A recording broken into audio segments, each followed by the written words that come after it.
You know that voice in your head that comments on everything you do? The one that says, you should have done that better, or what were you thinking? Meet your inner critic, the most persistent life coach you never hired. Mine used to have a permanent seat at the table. Every project, every talk, every conversation, it was right there, whispering, careful, don't get this wrong. I thought that voice kept me sharp. In truth, it kept me small, because you can't create, lead, or love freely while someone's constantly judging you, especially when that someone is you.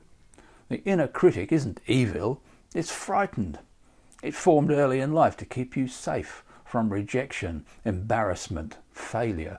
It learned that self-attack was safer than external criticism, so it took over, offering preemptive strikes. If I shame myself first, no one else can hurt me. Tara Brach calls this the trance of unworthiness. Adyashanti would say it's the ego trying to maintain control through fear. Eckhart Tolle might add that it's simply the voice of thought, not who you are. And Stephen Bodian reminds us that awakening doesn't silence the critic. It changes your relationship to it. You realise the critic is just another mental event passing through awareness. You can listen without obeying. So how do we find freedom from the inner critic? Well, step one is to notice the voice. Don't argue with it, just name it. Here's the critic again.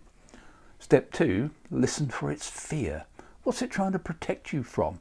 Often it's not cruelty, it's anxiety. And step three is to respond with compassion. You might say quietly, thank you, but I've got this. Over time, this rewires the relationship. The critic becomes less of a tyrant and more of a nervous advisor you no longer need to appease. I sometimes ask clients to imagine their inner critic as a small, overworked guardian, exhausted but well-meaning. When you meet it with kindness, it begins to rest. And when the critic rests, creativity wakes up. So does courage. If this resonates with you, you'll find a deeper reflection on my blog. There's a link below. It's part of the Emotional Mastery and Coaching from the Heart series, exploring how awareness and compassion transform the inner conversation. The inner critic loses power the moment you stop mistaking it for truth.